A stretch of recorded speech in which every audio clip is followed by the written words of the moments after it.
Okay, I think we're live. There may be a little bit of a delay from what I'm seeing and what you guys are seeing. It's not showing live yet, but um, I'm going to assume that it is.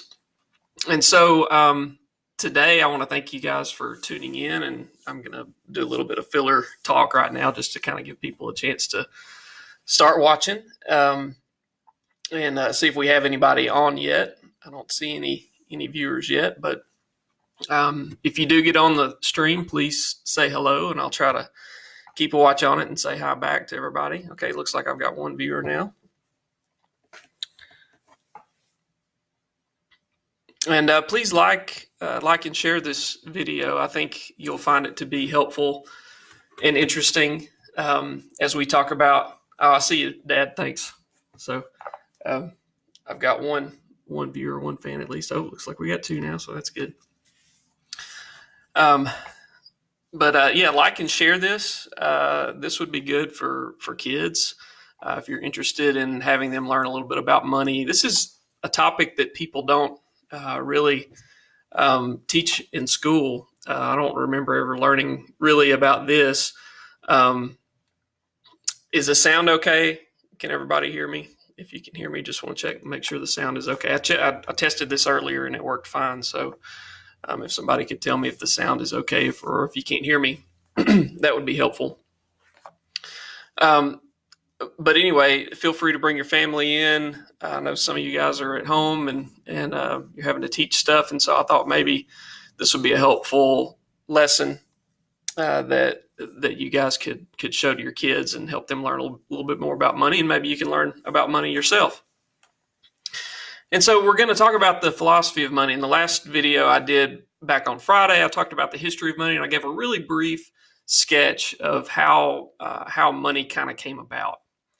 And so in this video, I want to dive a little deeper into the philosophy of money, how it is that money developed over time. What are some of the qualities of money that we look for that would be able to win the community's trust, right? So I'm going to give a definition of money, and I kind of rethought this myself. I've pulled from a lot of different sources about how to talk about it, but as far as thinking through it, I thought through this myself and tried to come up with ways of saying it that made sense to me, and so hopefully it'll make sense to you as well.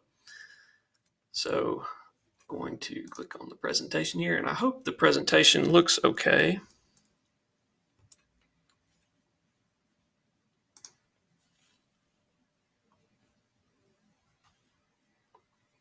I'm having a little bit of a lag here. I thought I would be smart and restart my computer before this so that it would go a lot smoother. Well, that may not be happening. I'm not sure if it's smooth on y'all's end, but my computer seems to be lagging a little bit. But just to give a definition of money, here's my definition. Money is an outward communication of an inward value that solves the barter problem that we talked about in that first video through a mechanism of community consensus. Okay? And so each of those phrases means something. And I'm going to dive a little deeper into what each one of those things mean. And so the first thing I want to talk about is money as communication. And so money at its most basic, the way it exists most basically is an idea. I mean, it really is an idea, and it exists in the minds of people, right? And so it has qualities that cause it to be valued by people, and we'll talk more about that later. So it's a value holder for goods and services that we personally desire, right? So it takes the place of goods and services and acts as something that we can use to exchange for those things. And we know that communication, that money is communication, because in order for a particular type of money to function as a medium of exchange, a group of people have to come to a consensus on what the medium of exchange will be and how much it will be worth relative to other things, right? And so that goes back to our barter problem. If I own chickens and I sell eggs, and I want to buy bread, but the baker doesn't want my eggs and instead wants chickens, we have a problem. And that that problem gets multiplied and the complexity gets out of control really quickly in a complex economy, which of course we live in. And so we have to solve the barter problem, and that's what money solves for us. Okay. So what is money? Money is an expression of value. And what is value, right? So value is a subjective inward feeling or thought, normally expressed in positive terms when describing a good or service. Okay, so that's what I mean when I say value. And not talking about moral value. I'm talking about value that you place on an object or on a service. Okay, so value is a subjective inward feeling or thought, normally expressed in positive terms when describing a good or service. And so value is, especially when we're talking about value of goods and services, is by definition subjective, right? There's no universal standard by which we judge the value of a good such that we can establish a definite value expressed in terms of dollars or any other medium of exchange. Okay, so that's kind of a wordy sentence there. But think about a pineapple, okay? What's a pineapple worth to you? Well, it's going to be worth something different to you than it might be to me. I love pineapple. You cut a pineapple up and give me some pineapple, I'll eat it like candy and eat it all day long. You give it to my wife, and she's not a big fan of pineapple. She doesn't want it. So what's a pineapple worth to her? Well, it's not worth anything because she doesn't like it. I mean, she might like it because she might want to give it to me, and she knows I like pineapple. But to her herself, it doesn't have much value if all we were worried about is what she thought about it. And so pineapple has a subjective value depending on who the person is that you're asking about what it's worth. So value is relative. Another way of saying the same thing, value is relative. How one person values something has no necessary bearing on how another person will value that same thing.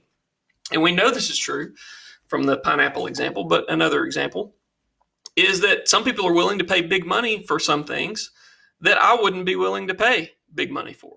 So how much is a Ferrari worth to you? Well, that's a really simple equation. How much can I sell it to somebody else for? And so the way I would calculate, if I could let's say I could sell a Ferrari for $100,000 to person X, well, I'd be willing to maybe buy it for $95,000. I'd buy it for $95,000. And I turn around and sell it and make $5,000 on it because it's not worth anything. If I had to buy it and keep it, I mean, it's not worth much at all because I don't have any desire to have a Ferrari. The cost for insurance would be astronomical to me. So I wouldn't really want to pay much at all for a Ferrari because it doesn't have any value to me. But to somebody else, it might. And I mean, that's okay, but the value is relative. So value is relative.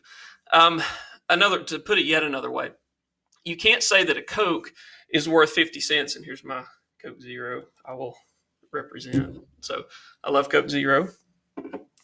You can't say that it's worth 50 cents because to somebody else who doesn't like Coke Zero, it may not be worth 50 cents. It's worth 50 cents to me. I just paid for it because I was thirsty and I was getting ready to do this and I wanted to have a quick sip of something to wet my whistle.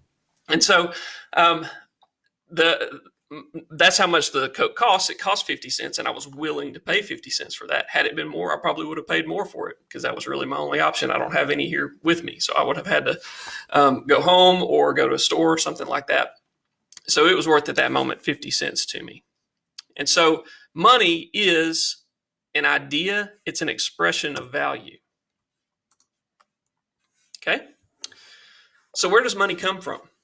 How does money arise? It doesn't just come here, right? It doesn't just fall out of heaven. God doesn't say, hey, this is going to be your money and you're going to use this. It emerges through trust. Now, in order for money to work, though, it has to capture and maintain the trust of enough of the community to serve as a medium of exchange. And so here are some of the qualities of money that help it reach a consensus of trust in a community, okay? So money emerges through trust, all right? First of all, in order for money to work, it has to gain the trust of the people that use it, right? Hey, people, I see some comments over there. I see Melanie. I see Emily and the kids are watching. I see Katie. Cousin Katie, I see y'all. Okay. Thank y'all for joining in. So, in order for money to work, it has to capture and maintain the trust of enough of the community to serve as a medium of exchange, right? So, that's a really important part of what money is. It's a medium of exchange. And here are some of the qualities that money has to have to help it reach a consensus of trust in the community, right? So, if you've got all different people and everybody has their own idea about what money should be and what types of mediums of exchange we should use, it's not going to be very useful. So, you need to have something that emerges and creates consensus among the community in which you're trying to transact and have an economy. Okay, so here are the things it needs to be. It needs to be a good store of value. Okay, so you need to be able to keep it in its monetary form without the value being eroded away very much over time. Okay, that's really important, and that's really relevant to the way we live. I'm going to show you something here in a minute. I've got a little object lesson I'm going to show you. So, what does that mean for it to be a store of value? That means it has one of the things about it is that it's scarce. It has scarcity. Okay, the reason that scarcity is important is because in order for people to be willing to exchange for money, they need to know that in short order, they will be able to trade the money for something of equal value without it losing much of its relative value. Okay. And so I give some examples here of things that have been used for money in the past. And we talked about this in the last video, but seashells, crystals, gold and silver, better examples. Seashells, would seashells be a good store of value or a good medium of exchange if you lived on a beach? Would that be a good store of value or a good medium of exchange? Somebody want to answer that? Think about that. What about if you were on a mountain? Would seashells, if you lived on a mountain in a mountain range away from the beach, would seashells be a good medium of exchange? Maybe that might be better or worse. Or what if you were on a mountain, you lived in a mountainous region, and crystals were your medium of exchange? Would those be a good medium of exchange or a good currency for you to use? So think about that. Think about where you are and what types of things might be around you and whether or not those things might be good mediums of exchange. Okay, so the kid said no. The kid said no. If you lived on a beach, seashells wouldn't be a good medium of exchange. Why is that? Why wouldn't seashells be a good medium of exchange if you lived on a beach? Well, it's because they're everywhere, right? You just walk along the beach, you pick up seashells, and you have the problem of having too much of a supply of the currency. So there's no scarcity, right? There's no limit on the supply of seashells. Every morning, new seashells are up on the shore, and whoever gets them first, they get those, and they collect them, and you have these hordes of seashells that become basically worthless over time because there's no limit on how much you can have of them. What about crystals if you live in the mountains? Well, maybe not. If there are plenty of crystals in the mountain and they're easily gotten and you just walk along the ground and they're everywhere, they might not be a good. But what if you lived in the mountains and you use seashells as your medium of exchange? That might work, right? Work better than crystals, maybe, if crystals are plentiful. And vice versa, if you live on a beach, maybe crystals are a better medium of exchange than seashells because there might be an element of scarcity. Okay. Historically, gold and silver have been really good mediums of exchange because they've had very good scarcity. It's not easy to get gold. It's not easy to get silver. They're scarce in supply. And so for that reason, among others, those have been a good medium of exchange throughout history. And along with that, it's not just that it's scarce, it's also that it's forgery resistant, right? And so you don't want to be able to make fakes of your medium of exchange very easily. If you can easily make replicas that look exactly like seashells, let's say seashells were really limited in how many were created every day or how many washed up on the beach every day, it might work as a medium of exchange. But what if you could easily replicate them using some kind of manufacturing process? Well, then it would cease to be good because especially if you couldn't tell the difference between the fakes and the real seashells.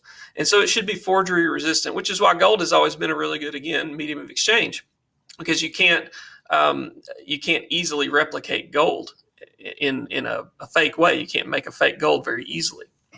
And I don't know if y'all seen movies where somebody will pay for something with a gold coin and they'll bite the coin, and they're doing that because gold is relatively soft. And if it's really hard and it hurts your teeth to bite on it, then it's probably fake. And so you want it to be forgery resistant. Okay, and again, you want it to be a good medium of exchange. And what does it mean? What kind of qualities do you want in money that would make it a good medium of exchange? Well, you want it to be easily divisible. Breaking it down into smaller units should be easy, right? You ought to be able to buy a cup of coffee with it and a car with it. Okay, so if all we had in the U.S., we use dollars, of course. In the U.S., if all we had were $1,000 bills, we didn't have ones, and we didn't have change, we didn't have quarters. And here's a back quarter for which is I thought was really appropriate. Let's see if we can get it to. No, I don't think it's going to work. Anyway, trust me, that's a 2020 bat quarter. If we couldn't break our currency down into smaller units, then it wouldn't be very useful if all we had was $1,000 bills. And so you want your medium of exchange, your money, to be divisible, easily divisible. You want it to be easily transported. So it needs to be easily carried around. And so if you had big rocks, would that be a good medium of exchange? No, because it would be hard to carry around big rocks. Even gold is not that great in terms of portability. It's pretty difficult to carry gold around with you all the time. Dollars are much easier. You can fit money in your wallet. You can fold these up and put them in your pocket, and people don't even know how much money you have. And so paper money is pretty useful in that way. Another thing is you want it to be easily verified. You should be able to look at it and tell very quickly whether it's real or not. So again, gold, on the other hand, gold is a great example of this. It's really easy for people to know what they're looking for to tell that gold is real, that it's a real thing, or if it's a fake, if it's fool's gold, as they say. And so it should be very easily verified. Another thing you want in terms of for money to be a good medium of exchange is universal acceptance, right? So enough of the community, it doesn't have to be everybody, because everybody doesn't value dollars, everybody doesn't value gold, everybody doesn't value, any medium of exchange throughout history. Some people have not liked it, but it doesn't matter if a few people don't like it, as long as everybody else does, right? So you have to reach enough of the community. The community has to come to enough of a consensus to agree that this thing, whatever it is, has value. And so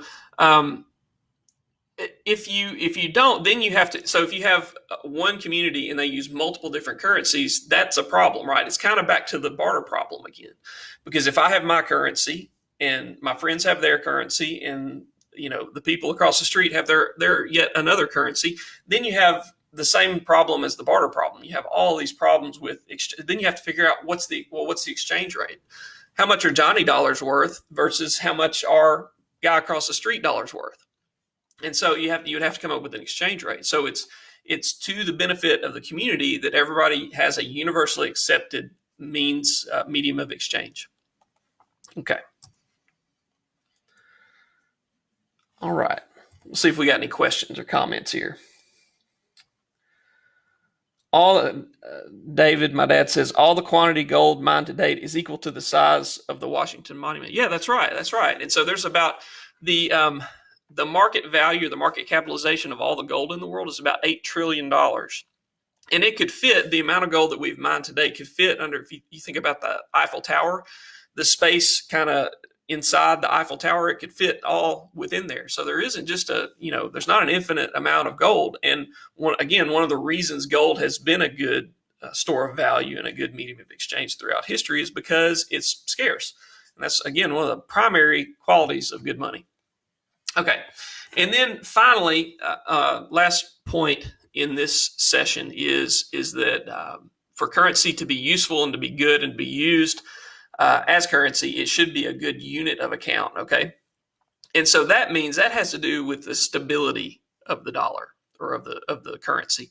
So value should be stable enough to price goods and services in terms of the unit without having to constantly change your prices, right? So what if we had to change the prices every hour or every other day on the goods and services that we give? Well, that would make the medium of exchange less valuable or yet less useful as a medium of exchange, because it needs to be a good unit of account. So currencies that aren't a stable store of value can't operate as easily as a unit of account.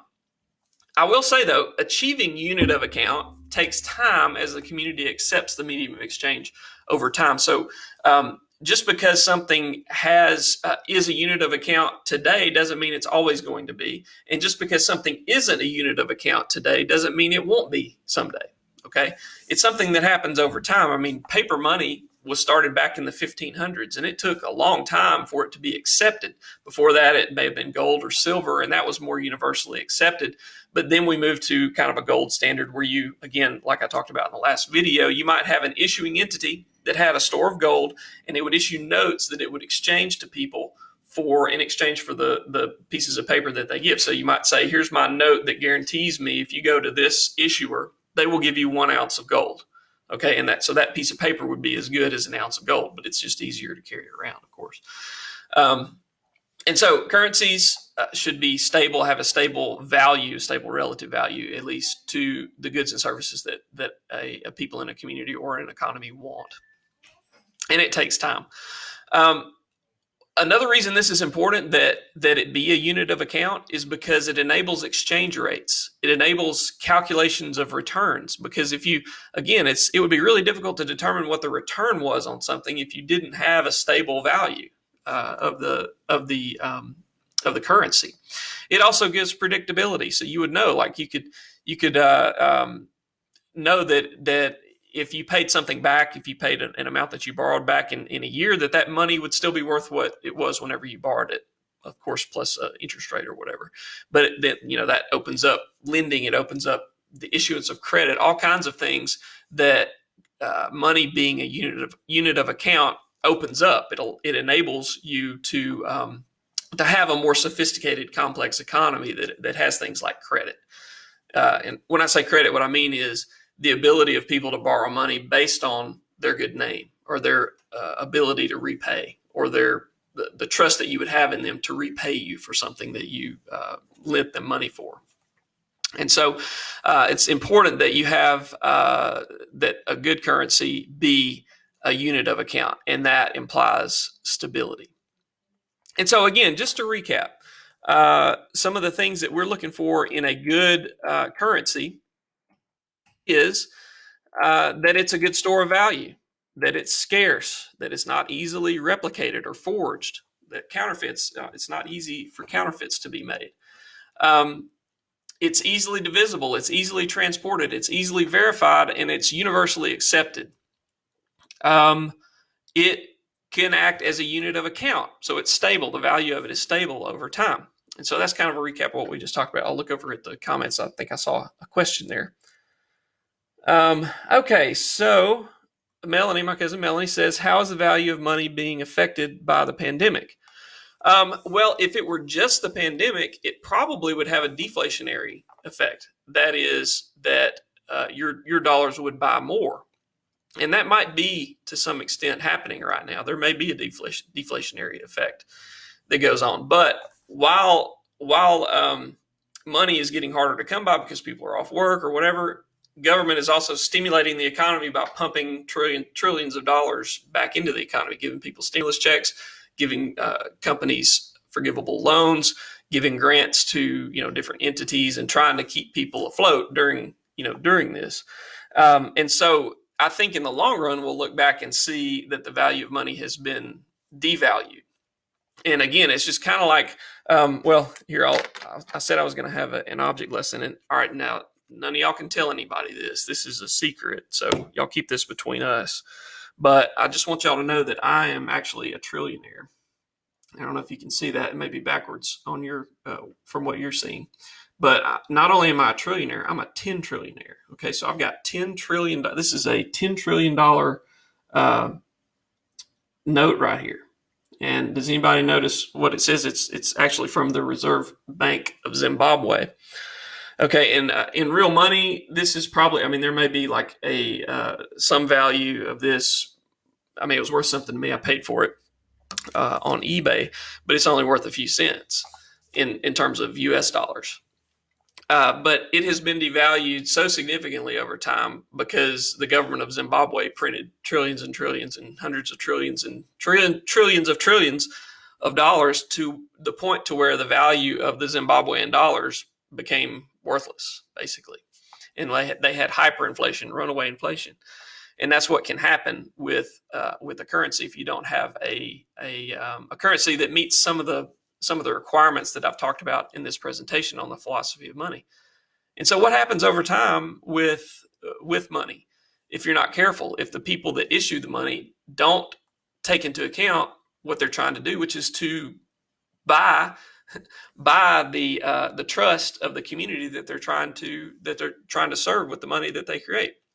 Well, if they take too much control over it, if they issue too much of it, if they start printing it and giving it to the people they want to give it to and not to the people that they don't want to give it to, then the community can lose trust in the money. And I think, probably at some point, the U.S. government will do that. We'll print too much to where we'll have some kind of monetary event that would cause the value of our dollars to go down over time. And it already has happened. It's been happening, and it continues to happen at probably an accelerating pace.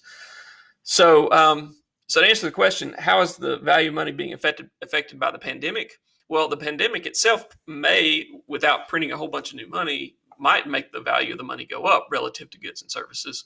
But because the government and both sides of everybody is agreeing that we need to print a whole lot of money and give it to people, because of that also devalues it. So there's probably kind of an offsetting effect of that. So I don't know that it's had much effect as of right now.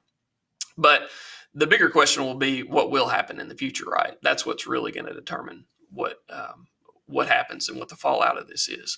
Are we going to, stop spending so much money, not stop giving out so much money, stop creating so much new money, and getting on a stable fiscal curve of spending that makes sense? I would make comments there normally, but I won't, and you can probably guess what I think is probably going to happen. But anyway, thank y'all for tuning in. I hope this has been a helpful discussion, and I hope that if you have questions, please put comments down here. I'll try to respond if I can. If I wasn't able to get to your question on here, if I didn't answer it, just put it in the comments there, and I'll be glad to try to give you an answer to it. But I hope this has been helpful. We'll talk more about further things about money in coming videos.